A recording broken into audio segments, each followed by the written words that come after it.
Hey, well, welcome to another episode of the Life After Ministry podcast. My name's Matt Davis, and I'm here with my beautiful wife, Marilee. Hey, everybody. So I didn't know if we were actually going to make it this far, not us marriage-wise, but this podcast.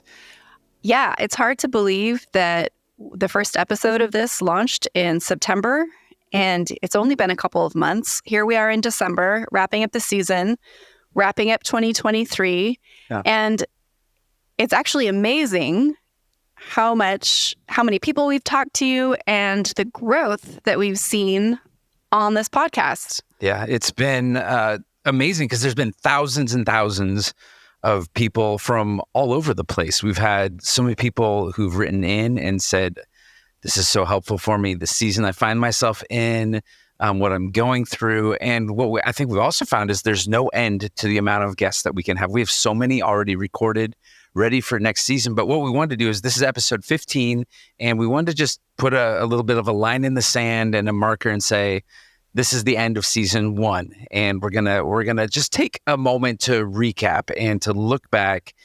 We're a little bit reflective as far as people go, and we like to just take stock of what is it that we just went through and how are we doing.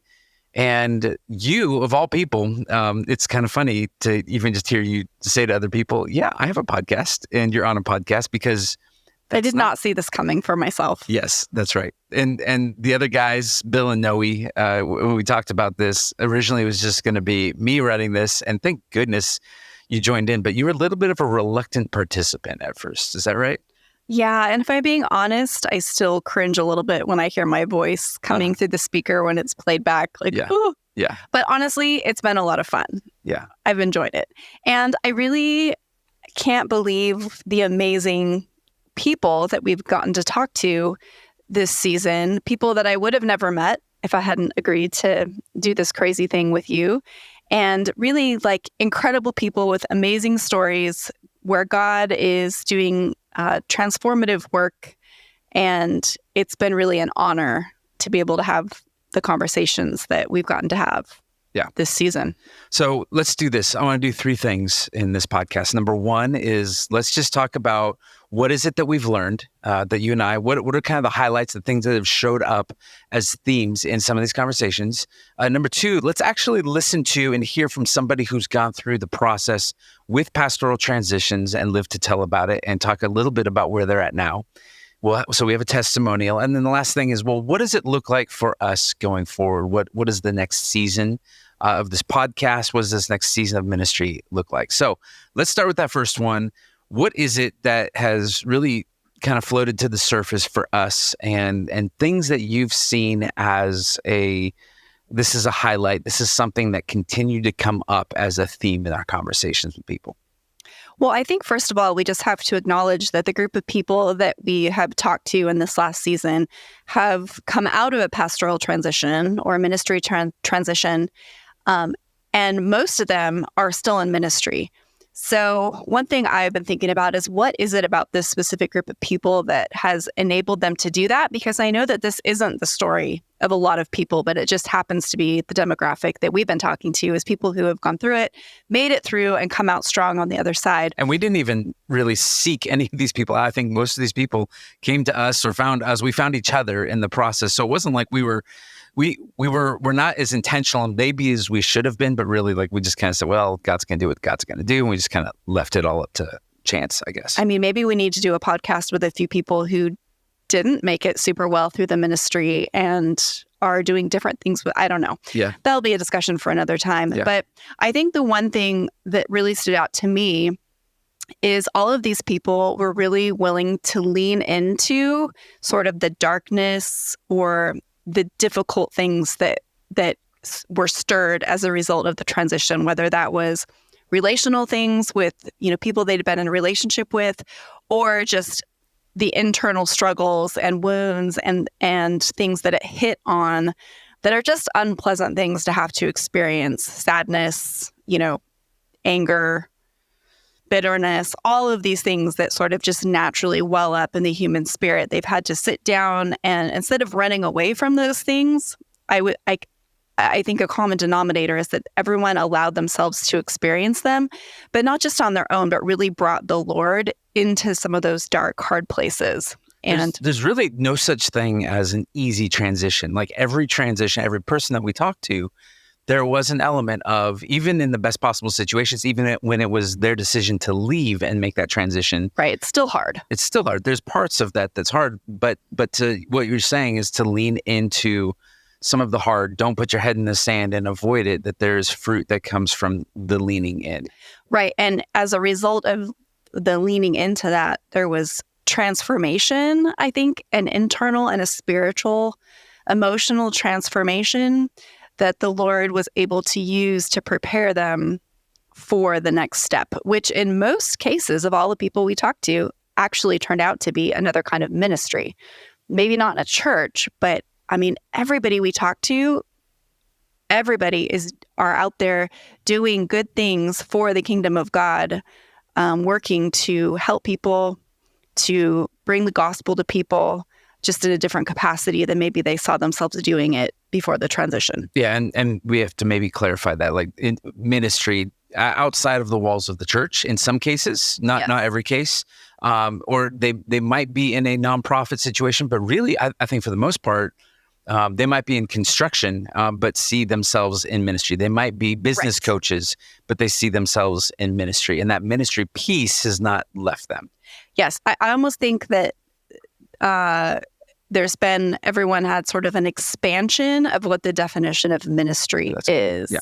Expanded their perspective and view of what ministry is and how, I think when people think about going into full-time ministry, typically what they think about is going into a church type setting. Mm-hmm. But certainly that's not the only way to reach people and affect people for the kingdom of God. These conversations really cemented in the fact for me, and it has to do with what you're just talking about the leaning in. But we often talk when we're working with somebody who is in transition, we talk about the exodus out of Egypt, and that Walter Brueggemann, he talks about these seasons of the soul, and he wrote an incredible book called the Psalms as a Metaphor. And he talks about the 3 seasons of orientation when everything is great, and there's Psalms that speak to being in the courts of the Lord.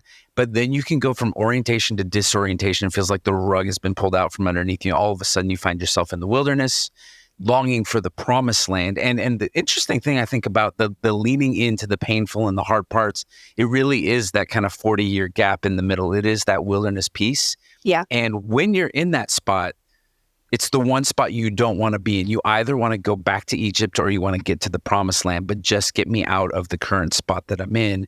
And I know for our experience and for many of the people that we're talking to, there is fruit that comes from, and there's relationship with Jesus that is forged in that wilderness season. Well, and that was part of the point of the Israelites wandering in the desert, right? Is that they had to learn how to depend on God in that season. They had to develop a relationship with Him over that period of time. And it's no different, I think, in the seasons of transition that we all experience today. And I think that process, it requires surrender.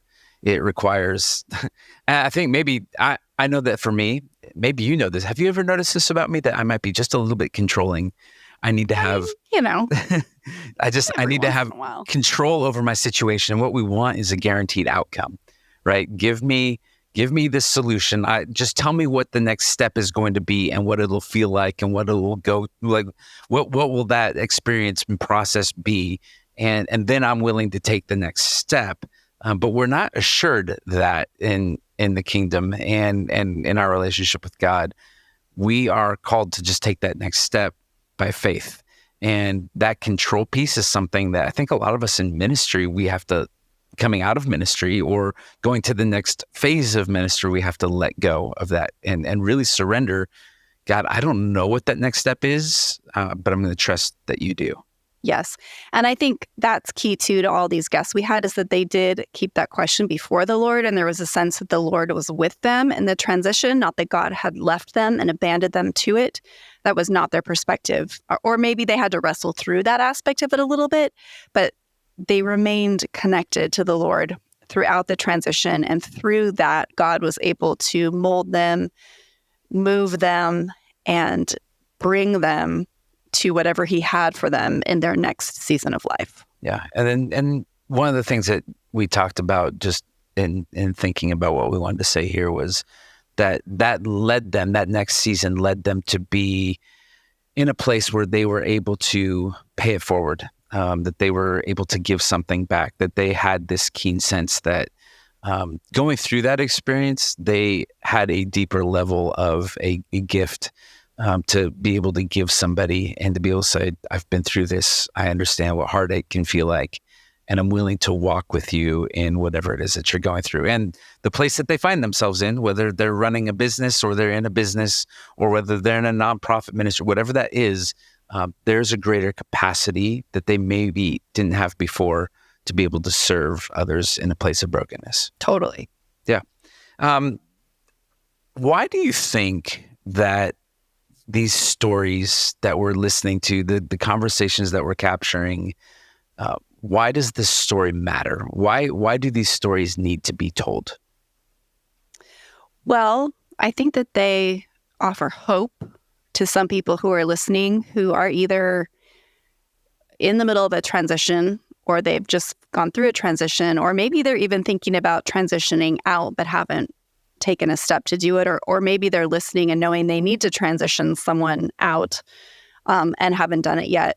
I think that a lot of times, I know for us and for you, when you were in the middle of transition, you really needed voices of hope that said, hey, it's going to be okay. Like, there will be life on the other side. And I think the beauty of these stories is that they communicate a lot of hope, that there is something good and godly and fulfilling and beautiful on the other side, even if it doesn't feel like it right that minute. Yeah. And I think that hope piece is the part that it's the byproduct. I don't know if we got into this thinking like, well, these are the conversations, this is exactly what they're going to look like, and this is how it's going to serve the audience. But I do think that one thing that we intentionally were hoping for was hope. That we would be able to, as we're talking to people in pastoral transitions who are in that process, I wanted a place to be able to send them and say, hey, I know that you're feeling some intense feelings right now. I know that you're in the midst of it. Why don't, before we can have our next conversation, or if we can get time on the calendar for another week, to go listen to the podcast. And people have always responded and said, like, it's been so helpful. Like, it's exactly what I needed. I needed some hope.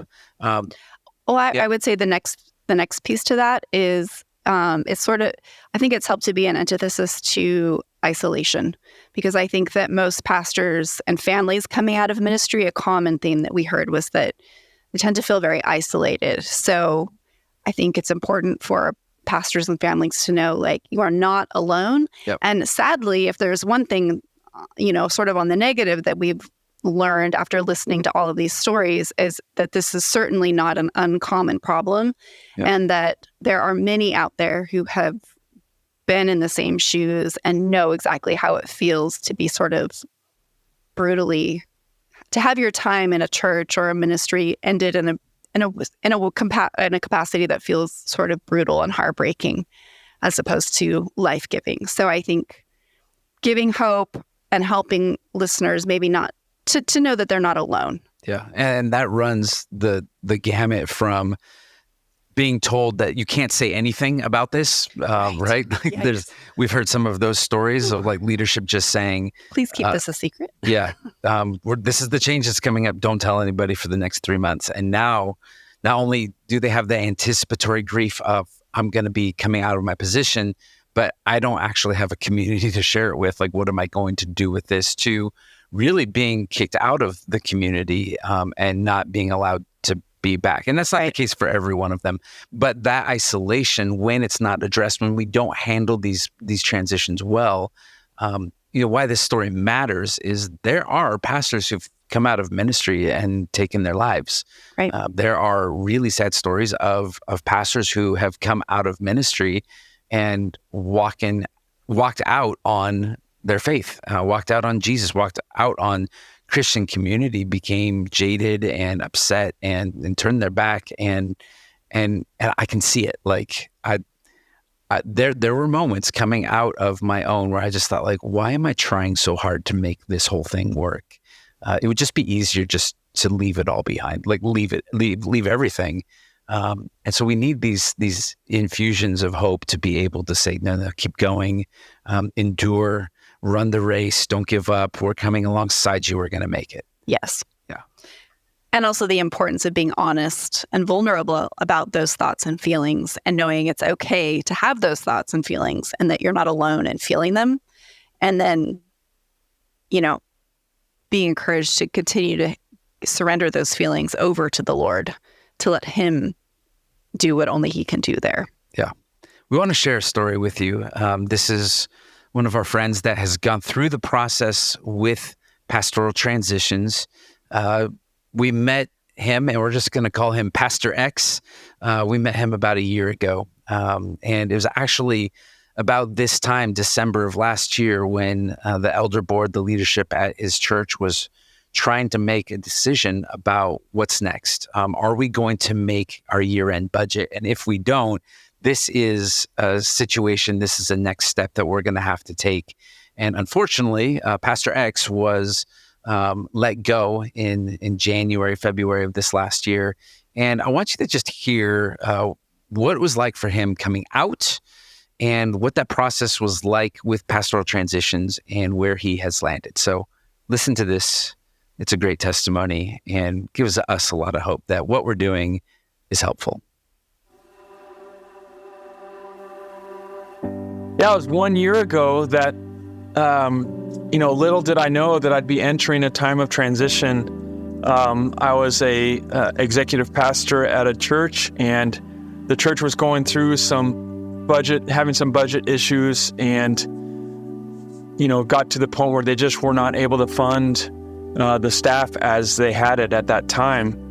And so I was informed that I was going to be let go, and it really did come out of the blue. And so, again, little did I know that this was going to be happening. And so it kind of put me in a state of shock, and it, I felt a lot of anxiousness and concern and just precariousness, as I didn't know what the future held, and so one great thing the church did do was provide me with, they had the foresight to see that time of transition and that navigation would need help, that I would need some help. And so they got in touch with pastoral transitions, and then allowed me to get in touch with pastoral transitions. And really from, it was a good 4-month period or so where pastoral transition just really walked beside me. And with each conversation and each action step that came from each conversation, I felt a huge amount of peace. I felt a ton of relief, because I really did feel at the time that there was a really high degree of urgency, and that, the clock was kind of ticking. And I didn't know what the future held. I didn't know if I'd be staying in pastoral ministry, if I'd be getting out of it, who knew? And I just need someone to help me steer the ship in the right direction. And the resources that pastoral transition gave me were huge to navigate, to do exactly that, to navigate that transition. They helped me with my resume. They helped me with sort of my interview skills. They helped me with, they provided a counselor to help me through sort of those moments where I was experiencing a lot of worry and concern. And so it really gave me the tools to one, know how to put my best foot forward at these interviews, and really prepare myself for those interviews, and again, put my best foot forward for these potential positions that were kind of coming my way. They gave me the tools to do that, and that was huge. They gave me the confidence, they reminded me that God has a plan, and it was comforting to know that they'd helped many people before through this very same kind of season. So I just felt a lot of confidence and a lot of peace, and I don't think I would have felt those things had I not had pastoral transitions.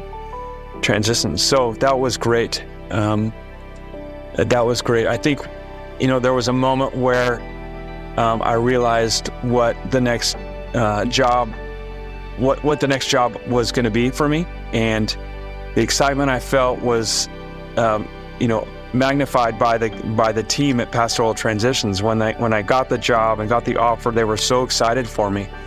And it really felt like a great team effort. And so here I am in a great position, really a lifelong dream kind of position for me. I'm in a pastoral position, so I get to continue pastoral ministry. And I just couldn't have got here without Pastoral Transitions. I was, at a time of uncertainty, people aren't at their best. I didn't feel like I was at my best. And so pastoral ministry helped me get back there to a place where I could be confident again. I could believe in myself again. I could trust that God had something again.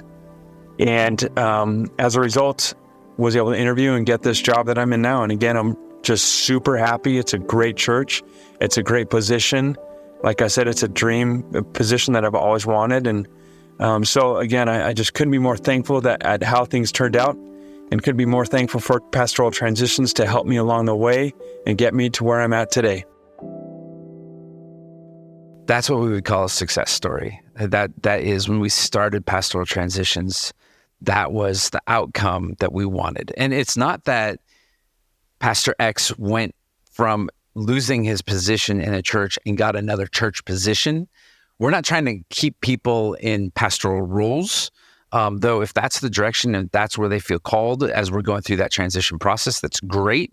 But success is that they don't feel alone, and they have direction, and they have friendship, companionship, and tools and help to discern what those next steps are, whether that's into a church ministry or whether that's out of, quote, air quote, vocational ministry, or whether it's something else. A barista at Starbucks who feels really called to be there, or just taking a break for a season, trying to figure out what's next, but staying connected and working through the hard stuff, right? So that is the beauty, and that is kudos to the church for having the foresight and wanting to do it well. And yes, for sure. Kudos to that pastor who went through the process, was open and didn't turn the help down when it was offered, and said, I'm going to go through this. I need help, and I want to receive this. And so that is, and we have a blog that just came out talking about coronations and quiet departures, and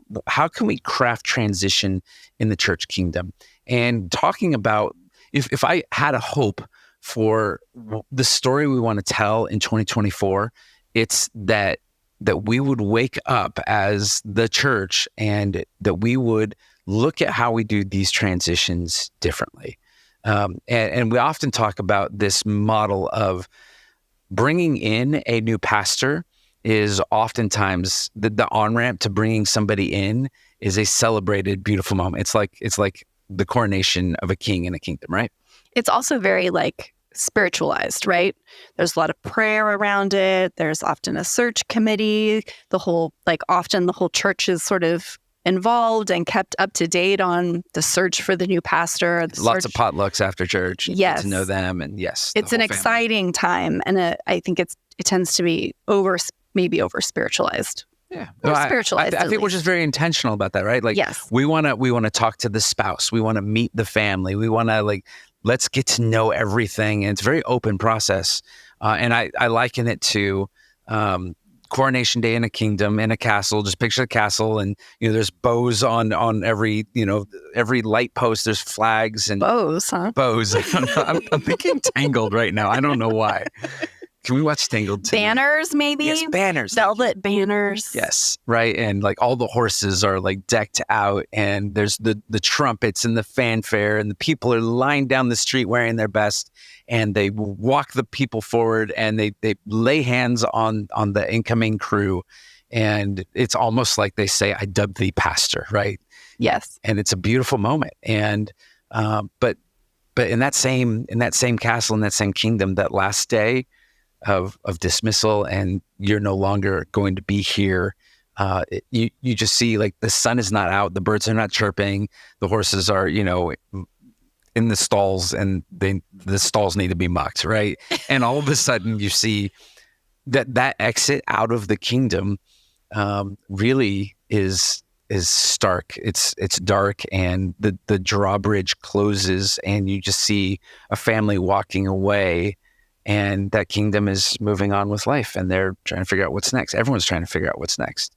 And we want to be able to do this different. Our hope is that maybe instead of this picture of a castle and the big coronations and all of this, that maybe we can look at this as something that we're growing. And in the kingdom, we want to look at it like a garden. And the garden is something that we care for. We care for the soil and the nutrients and the light and the water.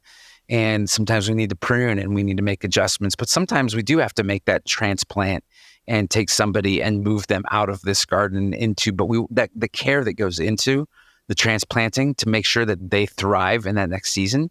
If you've ever, maybe we'll have our horticulturalist, arborist friend on to just talk about what is that process in transplanting? Because there's a lot of care to make sure that a tree moves from one environment into another and still thrives and lives. Right. I mean, you could completely kill the tree off in the process of transplanting it.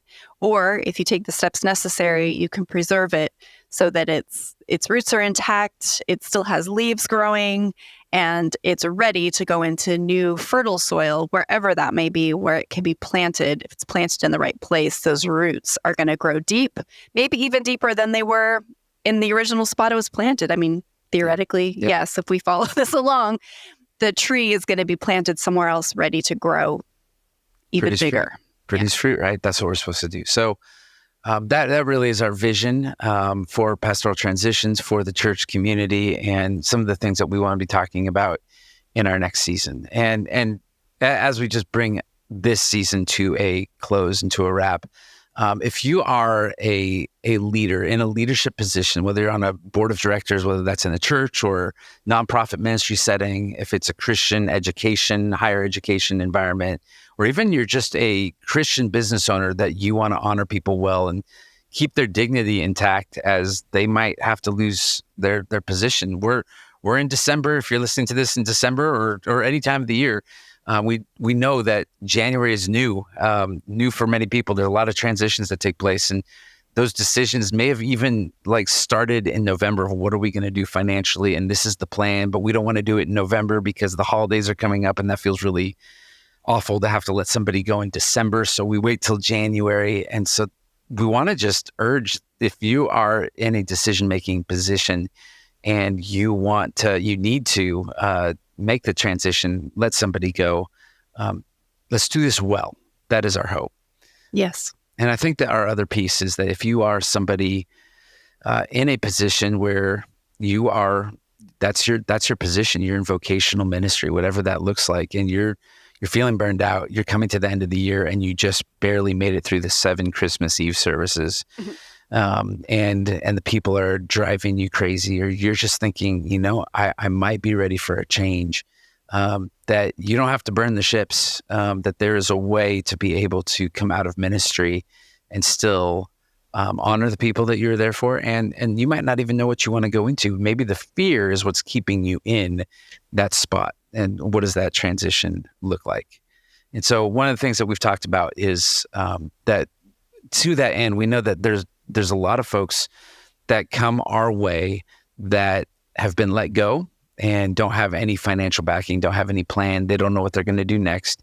And so we have created a partnership where we're able to receive gifts as a nonprofit to be able to help fund transition plans in that roadmap for people who are coming out of ministry and they don't know what's next. And so that's the invitation. This fund would be able to help, for example, like pastors maybe who are listening right now and know that they need to transition someone out. They want to do it well, but maybe the church budget isn't there to be able to bring on someone like Pastoral Transitions to help support the process. Yes. And I say that, saying that is our hope, is to build that fund up. And it's something that we've just started. So it's not like we're sitting on a pile of cash ready to disperse Come all who are hurting and weary and need out of their position.